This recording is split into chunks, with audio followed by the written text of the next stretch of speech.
his own people, somebody that has threatened to destroy the United States. Just last week he put out a video showing the Capitol getting destroyed by North Korean fighters. How could he be honored to meet with Kim Jong-un?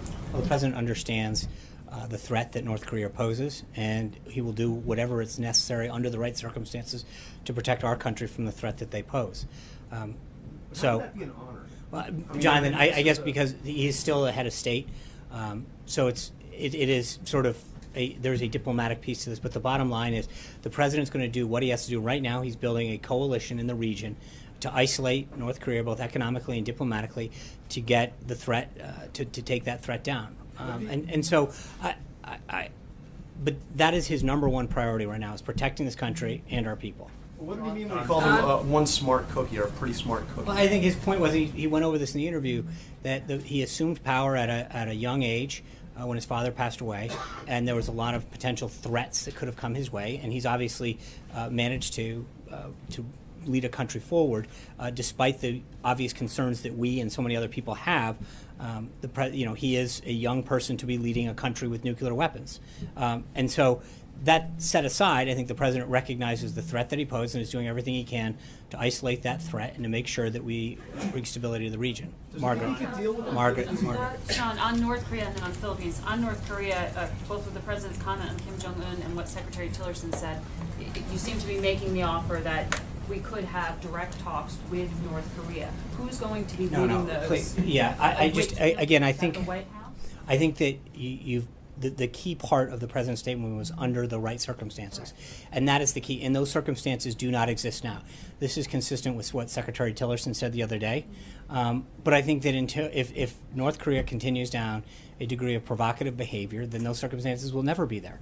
But we want to hold out the possibility that if North Korea were ever serious about completely dismantling its nuclear capability and taking away the threat that they pose both to the region and to us, that there's always going to be a possibility of that occurring.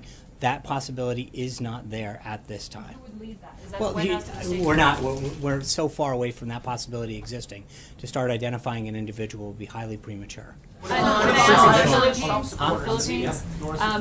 When you have been asked about President Duterte and his human rights record, you continue to say the effort here is to isolate the Philippines from North Korea. Part of this coalition to isolate also North Korea. build a Are you suggesting that the Philippines has some sort of inappropriate contact with North Korea? Are you suggesting that we are requesting greater access perhaps to their military bases? What is it exactly? Well, I think there's an economic piece to this as well. And I'm not going to go into, that's part of the reason that I think the president wants to meet with him.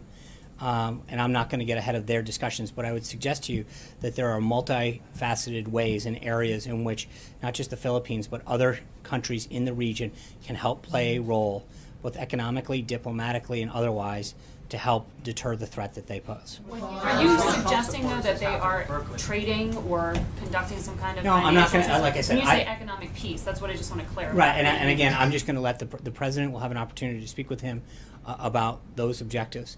At this time, I'm not going to get ahead of that discussion. Glenn. Sean, two quick related questions. First of all, you just described Kim Jong-un as somebody who led his country forward at an early age. The president has invited Duterte, who, as Annie pointed out, has talked about assassinating journalists. The president put out a statement after Erdogan won his referendum, congratulating him. He said kind things about Putin during the campaign, said kind things about Saddam Hussein. Does the president have a thing with these totalitarian leaders? Does he admire something about the way these guys conduct themselves? No, the president, clearly, as I've said, understands the threat that North Korea poses. Having someone with the potential nuclear capability to strike another country, and potentially our country at some point in the future, is something the president takes very seriously. And so the idea that he is doing everything diplomatically, economically, and militarily to consider every way to prevent that threat from taking on the United States is something. I understand that. Unfortunately, those are the neighbors. There's certain things. Those are the countries in the region. Those are the countries that can be helpful as we move forward to try to prevent the threat that they pose.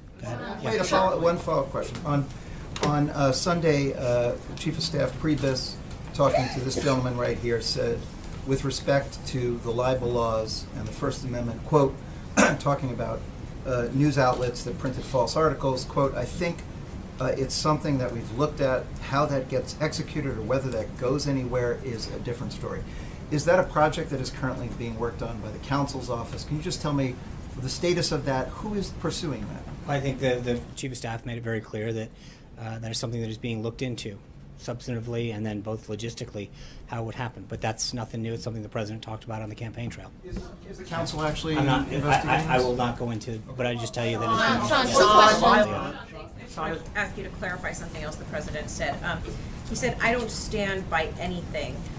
How is the American public supposed to digest that, supposed to trust what the President says when he himself says of his own comments, I don't stand by anything? What are you referring to? It's in the CBS interview with John Dickerson in the Oval Office. I need the more context.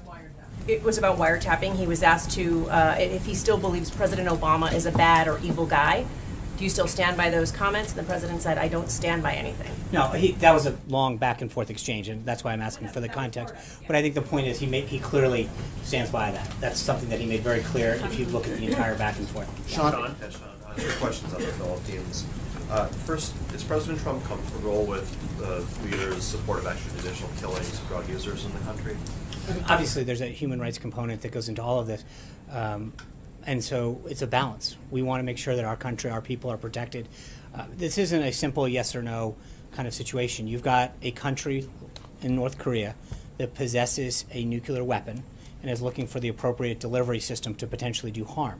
I think the President recognizes that the number one priority is the protection of our people, the safety of our people, and the safety of the people in the region.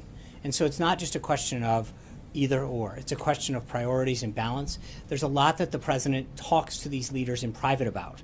And I think you saw that case in Egypt, where sometimes that kind of diplomacy, privately talking about them and building a relationship, can achieve results, not just for our people, but for their people, and discussing how the human rights issues. But I think that it would be a mistake to assume that the President, because we don't put out statements publicly chastising leaders at every call, means that the President's not, hold on, let me answer the question. I think the President understands the value of it, but he understands the balance. And the reason that the President is building an effective coalition and is getting results around the globe and reasserting America's place is because he understands the type of diplomacy and the type of negotiating and the type of deal making that actually gets real results for our country. So I think it's not a balance, it's a balancing act, but the President's getting real results. Cheryl. Second question, if you don't mind. Okay. Looking at, there are three open patents with the Philippines government, one from Trump trying to get Trump patented, two from Ivanka Trump for her clothing line. How do you respond to concerns about potential conflicts of interest with the leader of the Philippines? I think the President and Ivanka have done everything in compliance, made it very clear, and I would refer you to the Trump Organization. Cheryl. I just want to clarify something you said to Zeke. Is there a possibility that the President would not sign this spending agreement? I mean, he's very pleased with the priorities, but I just want to, let's wait till it's presented to him. But he is obviously very pleased with how his priorities were addressed in the CR, and I have every expectation that he would sign it. But let's wait till it's on his desk. Are you still on track to issue the full fiscal year 18 budget? Is it mid-May, or do you have a date for that? Up to you. My understanding was it was still mid-May, but I'd want to consult with Director Mulvaney first. Jim. Boss? Thanks, Sean. Just wanted to first ask, what's your expectation and what's your hope for the meeting with President Abbas on Wednesday?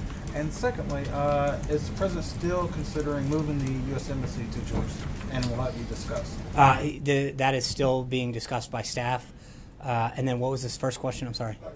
The first question is your expectations going forward. What Obviously, do you hope from this the meeting? President's Do you think ultimate it'll goal move forward?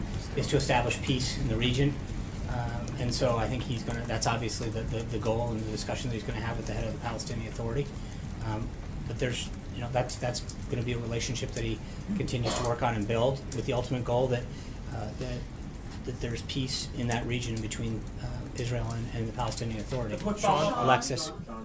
I follow up on infrastructure. The President has been talking about a major infrastructure package for more than a year in the campaign, but it doesn't seem very clear right now what the mechanism is for the construction of whatever it is that he wants to push forward. He talked about maybe attaching it to the reconciliation package for health care. He talked about maybe doing that with the tax package.